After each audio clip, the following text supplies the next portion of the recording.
எல்லாருக்கும் வணக்கம். இந்த பதிவில் நாம் ஹெட்ஜிங் அப்படின்னா என்னன்னு பார்க்கலாம். நிறைய பேர் சொல்லி கேள்விப்பட்டிருப்பீங்க. இப்போது உங்கள் போர்ட்ஃபோலியோவை ஹெட்ஜ் பண்ணுங்கள் அப்படிலாம் சொல்லுவாங்க. ஸோ இந்த ஹெட்ஜிங்னா என்ன முதல்ல அப்படிங்கிறது தெரிஞ்சுக்குவோம். சரி, இப்போது ஹெட்ஜிங் அப்படிங்கிறது என்னென்னா, ஒரு உதாரணமாக சொல்லலாம். இது எப்படின்னா, ஒரு கார் வாங்குறீங்க, 10 லட்ச ரூபாயோ 20 லட்ச ரூபாய் எவ்வளோ. அந்த கார் நம்ம ஒரு 10 நாள்லையோ 20 நாள்லையோ ஏதோ ஒரு விதமான ஒரு ஆக்சிடெண்ட், அது ஒரு சும்மா ஒரு பேக் சைடில் இடித்து ஏதோ லைட்டு கூட டேமேஜ் பண்ணியிருக்கலாம், இல்லை ஃப்ரண்ட்டில் ஹெட்லைட்டு டேமேஜ் பண்ணியிருக்கலாம், ஏதோ ஒன்று ஸ்க்ராச்சஸ் ஏதோ ஒரு வருது.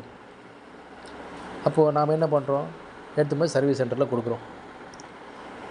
அவங்க என்ன சொல்கிறாங்க, ஒன்று சார் இதுக்கு ஒரு 50,000 ஆகும், 60,000 ஆகும் அப்படின்றாங்க. நம்ம அப்போ நம்ம கையை ஓட்டு காசு கொடுத்தா அது லாஸ். அதுவே அந்த இடத்துல நமக்கு இன்சூரன்ஸ் இருந்ததுன்னா, நாம் கொடுக்க வேண்டிய காசு ரொம்ப கம்மியாக இருக்கும். அதாவது 50,000 ஆகும், ஆனால் நீங்கள் ஒரு 4,000 கொடுத்தா போதும், ஏன்னா இன்சூரன்ஸ் இருக்குது, மீதி பணத்தை அவங்க கொடுத்துருவாங்க அப்படின்வாங்க. ஸோ அங்கே உங்களோட லாஸை மினிமைஸ் பண்ணுது எது, ஹெட்ஜிங். அப்போது ஹெட்ஜிங்னால் என்ன அப்படின்னா, ஒரு பொருளை வாங்குகிறோம், அதுக்கு ஆப்போசிட் டைரெக்ஷனில் செயல்படக்கூடிய இன்னொரு பொருளையும் சேர்த்து வாங்குகிறோன்னு அர்த்தம். திரும்ப அதே எக்ஸாம்பிள், கார் நல்லா ஓடும்போது, பிரச்சனை இல்லாமல் ஓடும்போது இன்சூரன்ஸ் தேவையில்லை, அப்படியே சும்மா இருக்கும். அது இன்சூரன்ஸ் எப்போ வேலை செய்யுதோ கார் ஓடாமல் நின்றுட்டுருக்கோம் எங்கே, சர்வீஸ் சென்டரில். அப்போ 2 பொருளையும் நாம் சேர்த்து தான் வாங்குகிறோம், ரைட்டா? இதுதான் பேசிக். இப்போது ஹெட்ஜிங்கை நம்ம எப்படி புரிஞ்சுக்கிறோம், ஒரு பொருள் அதுக்கு எதிராக செயல்படக்கூடிய இன்னொரு பொருள், ரெண்டுத்தையும் சேர்ந்து வாங்கிறது தான் ஹெட்ஜிங். இதுதான் இதோட அடிப்படையான ரூல்.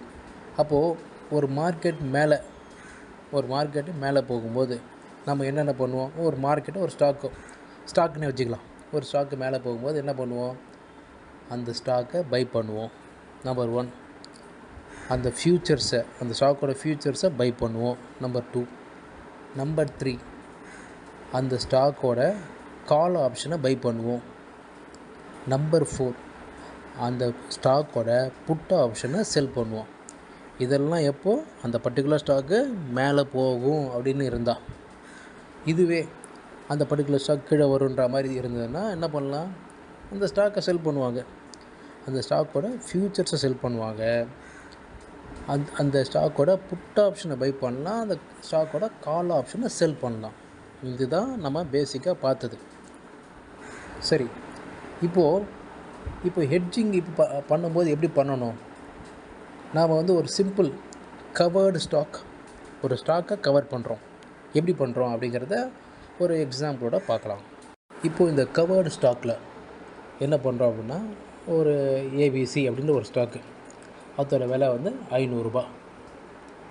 அது கூடவே நீங்கள் என்ன பண்ணுறீங்க, ஒரு ஸ்டாக் கூடவே ஒரு பொருள் கூடவே இன்னொரு பொருளை சேர்த்து, எதிராக செயல்படக்கூடிய இன்னொரு பொருளை சேர்த்து வாங்கினா தான் ஹெட்ஜிங்கு. அப்போ என்ன பண்ணுறோம், ஸ்டாக்கை பை பண்ணுறோம், அந்த ஸ்டாக்கில் அதோட புட் ஆப்ஷன் அப்படின்னு சொல்லக்கூடிய 500 PE அப்படின்ற ஸ்ட்ரைக் ப்ரைஸை சூஸ் பண்ணி நாம் அதையும் பை பண்ணுறோம், புட்டையும் பை பண்ணுறோம். ஸ்டாக்கை பை பண்ணிட்டோம், புட்டை பை பண்ணியிருக்கோம். அப்போது ஸ்டாக்கை 500 ரூபாய்க்கு பை பண்ணியிருக்கோம், புட்டை 50 ரூபாய்க்கு பை பண்ணியிருக்கோம்.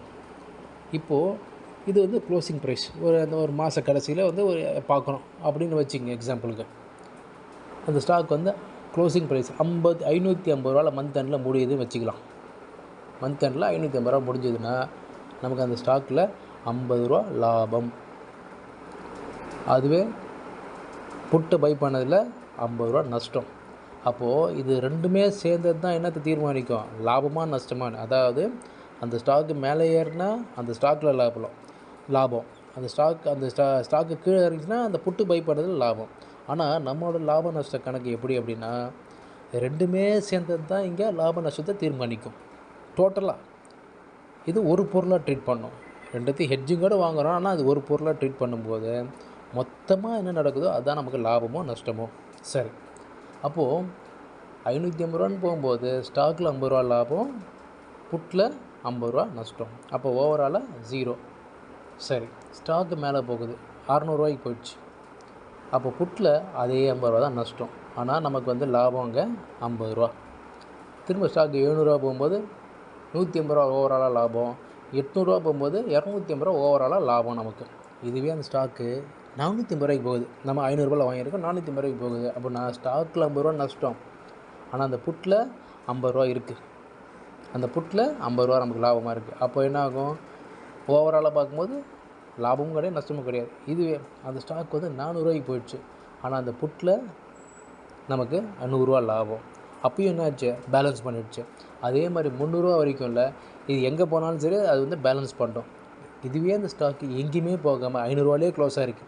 அப்படி இப்படிலாம் ட்ரேட் ஆகி கடைசியில் 500 வந்து க்ளோஸ் ஆகிருக்குன்னு வச்சுக்குவோம். அப்போ என்ன, அந்த ஸ்டாக்கில் நமக்கு ஒன்றும் ப்ராஃபிட்டும் கிடையாது, லாஸும் கிடையாது, 0. வேறஸ் இந்த புட்டு ஹெட்ஜிங்காக வாங்கின புட்டு வந்து நஷ்டம். எப்படி ப்ரீமியம் இது கட்டுவோம், ப்ரீமியம் கட்டுவோம் இல்லையா இன்சூரன்ஸில், அந்த ப்ரீமியம் நம்ம க்ளைம் பண்ணலைன்னா அந்த ப்ரீமியம் நமக்கு இல்லைன்னு தான் அர்த்தம். அதனால் நஷ்டம் கிடையாது, அது சேஃப்டிக்காக. ஸோ அந்த ஆங்கிளில் தான் இதை பார்க்கணும். இது வந்து ஒரு சிம்பிள் ஹெட்ஜிங். இதே பேசிஸில் தான் நம்ம வந்து அடுத்து வரக்கூடிய ஹெட்ஜிங்கெல்லாம் பார்க்கலாம். இப்போது இந்த ஹெட்ஜிங்கு இப்போ இது வந்து நம்ம கேல்குலேட் பண்ணியிருக்கோம். இப்போது இது ஒரு தடவையும் நம்ம வந்து இதே மாதிரி கேல்குலேட் பண்ணி பார்த்தோம் அப்படின்னா ரொம்ப டைம் கன்சியூமிங் ப்ராசஸாக இருக்கும். இதுக்கு தான் என்ன வச்சுருக்காங்க, நிறைய வெப்சைட்ஸ் இருக்குது. அதெல்லாம் வந்து ஆப்ஷன் கேல்குலேட்டர்னு இருக்குது.